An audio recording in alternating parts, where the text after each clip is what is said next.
Welcome to another episode of Real Estate at Iba Pa. And for today's video, we have tax declaration. Okay, so meron tayong sample.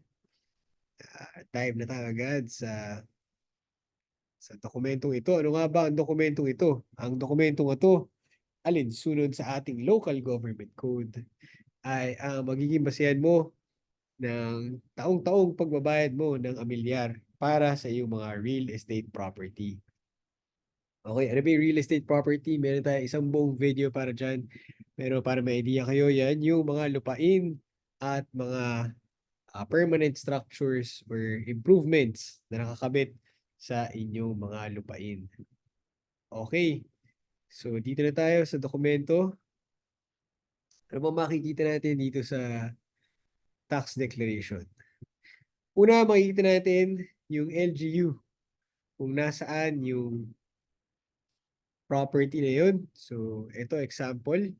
Ang property nito ay nasa City of Lipa, pwedeng city, pwedeng municipality. And then, kung nasa ang probinsya siya. At syempre, kung nasa ang bansa siya. Okay? Ang legal basis ng tax declaration ay ang Republic Act 7160. Sige, so ano pang mga makikita natin dito? Aside from yung official seal ng LGU at ng assessor, makikita natin yung property identification number. Okay, so mayroong ibig sabihin yan. Magkakaroon tayo ng isang buong video para lang dyan. Pero just to give you an idea, it represents yung region, kung nasa saan itong property na to, yung bayan, and then yung barangay, and so on. Okay? Ano pa mga makikita natin dito? Dahil pagpalagay natin lupa siya, may kaakibat na title or transfer certificate of title number yan para makita kung anong lupa ba yung tinutukoy nitong tax declaration na to. So nandiyan yan usually bandang taas. And actually may mga iba-ibang format bawat LGU, no? Pero hindi naman nagkakalayo. So generally, nandiyan yan sa bandang taas. Susunod, more info lang tungkol dun sa property. So, pag tinanong, okay, saan sa Lipa yung property? Nandun. Nandun sa Talisay. Nandun, yun ang location niya. Okay? Next naman, owner's name. So, sino yung nagde-declare na real property niya? Eto, si Manuel. Okay? And tatandaan lang din natin, guys, ang tax declaration ay isa sa mga muniments o ebidensya ng pagmamay-ari, pero hindi ito conclusive o hindi ito ang pinakamatibay na ebidensya ng pagmamay-ari. Iba pa rin ang title. Okay? So as much as owner's name ang tawag dyan, yung strictly speaking, siya lang yung nagde-declare ng real property. Okay? Or siya yung registered owner according to this document. So, makikita rin sa tax declaration ang boundaries. Meaning, kung sino yung mga kapit-kapit bahay ng property na to. Makikita rin sa tax declaration yung appraisal niya.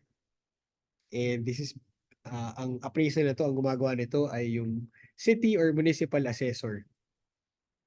So, magkaiba yung market value sa assessed value. Okay? Yung assessed value, yan yung magiging batayan ng amilyar natin. Yan, sinasabi natin kanina. Makikita natin dito, makikita natin yung previous owner. So, para lang matrace, o sino bang pinagbilhan niyan? Sino bang pinanggalingan niyan?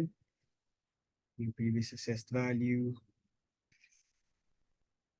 Iba pa mga importanteng bagay kung sino yung assessor at that time na sinertify itong document na to. So, dito nyo makikita kung certified true copy ba o peke yung tax declaration na binibigay sa'yo. Kasi dahil isa ito sa mga katibayan ng pagmamayari, usually sa bentahan, aside from certified true copy ng title, meron din tayo certified true copy ng tax declaration.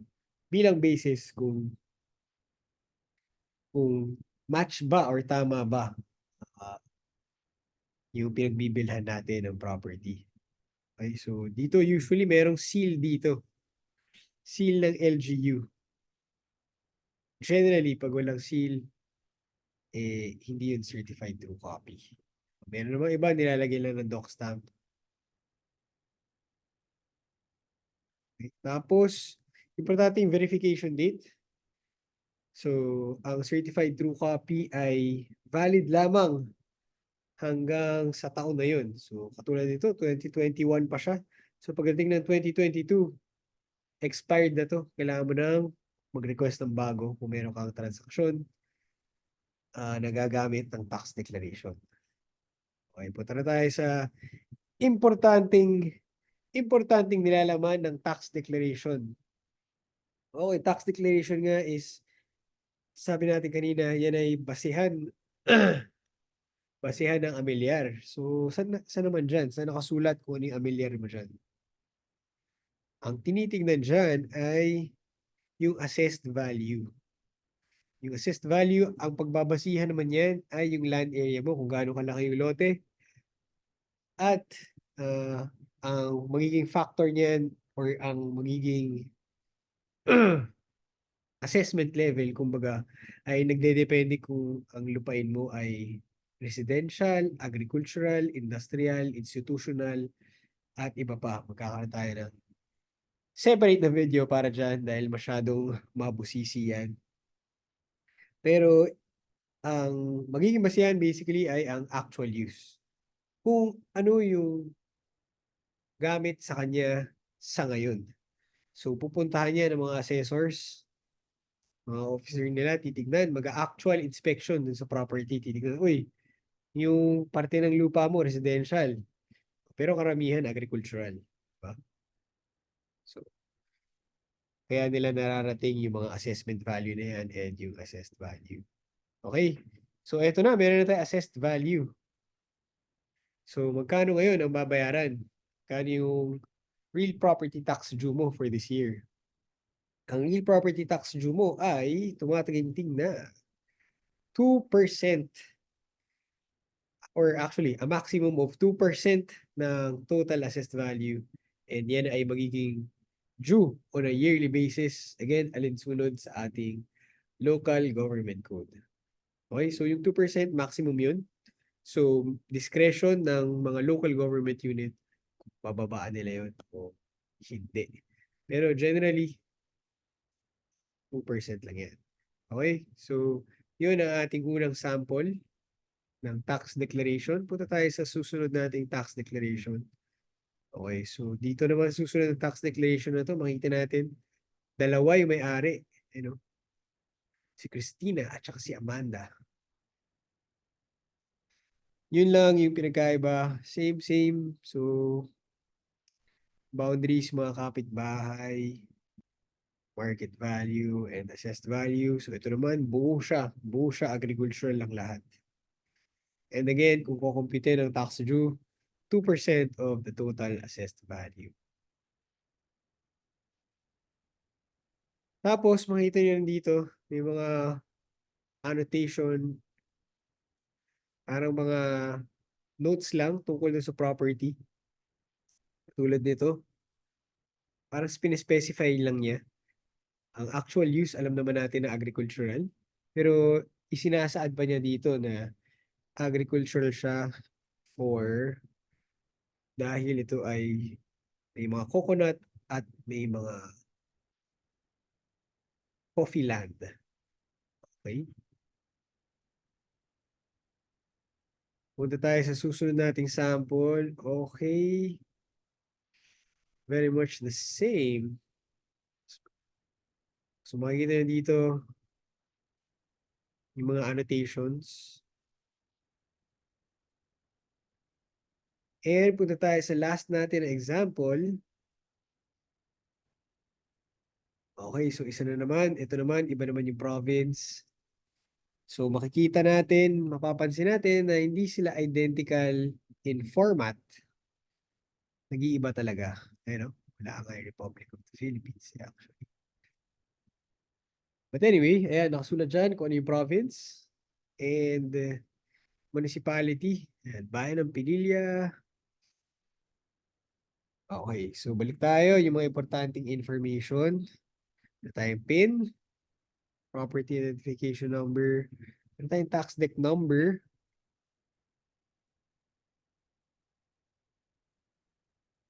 and supposedly yung owner, binlock lang natin for privacy purposes.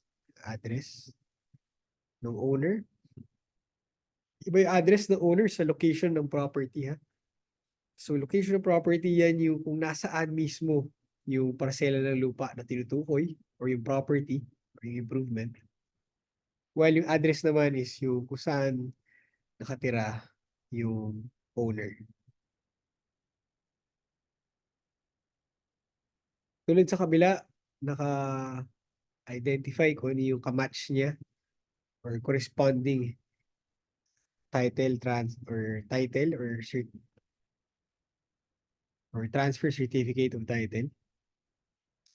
Boundaries as usual, yung mga kapitbahay niya, kung yung mga lot number nila. And ngayon, ano ba yung pinagkaiba ng specific na tax declaration na to? Kaya gusto ko rin ipakita kasi itong tax declaration na to, pinapakita niya na exempt yung property. Okay, bakit ngayon exempt yung property from real estate, from real property tax?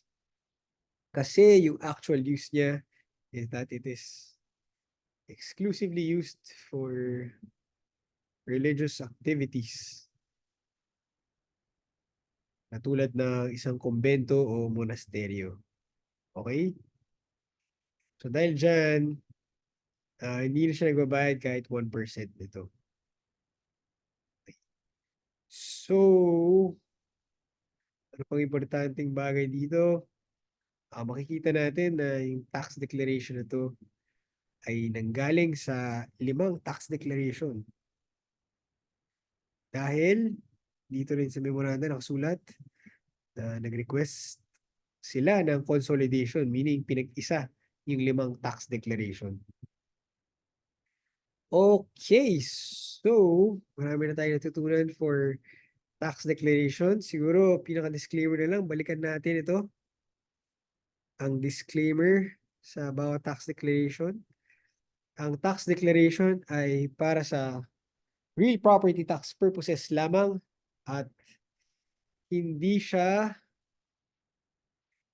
ang pinakamatibay na ebidensya ng pagmamay-ari ng lupain. Okay? So yun lamang, hanggang sa muli.